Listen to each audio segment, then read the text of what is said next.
एक बार की बात है।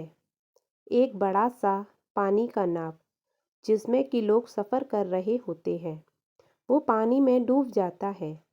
सारे लोग पानी में डूब जाते हैं, लेकिन उसमें से एक किसी तरह बच जाता है।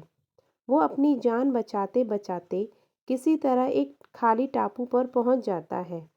टापू बिल्कुल ही सुनसान होता है। वहाँ पर कोई और नहीं होता। वो इंसान भगवान को कोसने लगता है कि उसने उसके साथ ऐसा क्यों किया। फिर वो उस टापू के किनारे काफ़ी दिनों तक बैठा रहता है, इस आस की कि शायद उसे कोई बचाने के लिए आ जाए। लेकिन 2-3 दिन बीत जाने पर भी उसे बचाने के लिए कोई नहीं आता।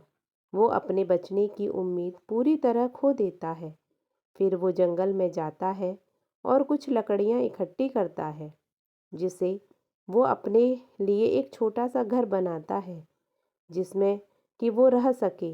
वो आदमी पेड़ों से फलों को तोड़कर और मछलियाँ को पकड़कर अपना पेट भरता है। ऐसा काफ़ी दिनों तक चलता रहता है। आदमी को अब अपने बचने की कोई उम्मीद, कोई रास्ता नहीं दिख रहा था। एक दिन जब वो जंगल में कुछ खाने की तलाश करने के लिए गया हुआ था, तभी उसे बिजली गिरने की आवाज़ सुनाई दी।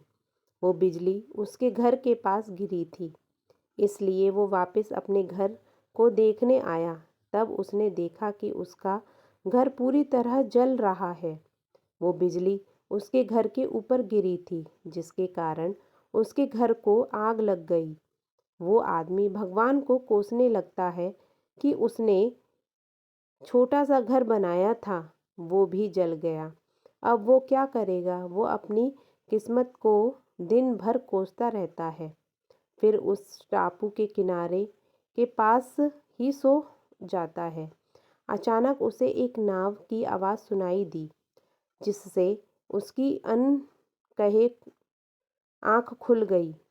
वो उसने उठकर देखा कि नाव उसके पास आ रही थी। वो ज़ोर-ज़ोर से उस नाव को मदद के लिए पुकारने लगा। उस नाव पर सवार लोगों ने उसकी आवाज़ सुन ली और वे बचा लिया गया। उस आदमी ने उस लोगों से पूछा कि उसको कैसे पता चला कि मैं यहाँ पर हूँ। तब उसने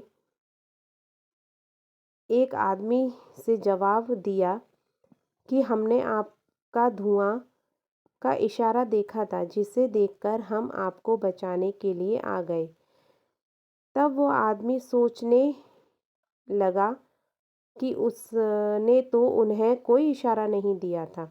फिर थोड़ी देर बाद सोचने लगा कि शायद वो आग की वजह से उन लोगों ने सोचा होगा कि वहाँ कोई मदद के लिए पुकार रहा है।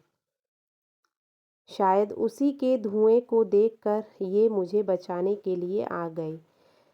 ये सब जानकर वो बहुत खुश हुआ तथा उसने भगवान को शुक्रिया किया। इससे हमें यह सीख मिलती है, हमारी ज़िंदगी में मुश्किलें चाहे कितनी भी रहें, कभी उम्मीद नहीं छोड़नी चाहिए और भगवान पर भरोसा रखना चाहिए। तो भाइयों और बहनों, आज की ये कहानी कि कभी उम्मीद मत छोड़ना कैसी लगी, मुझे कमेंट करके ज़रूर बताइएगा और मेरे चैनल को सब्सक्राइब करके मुझे मोटिवेट करिएगा। Thank you so much.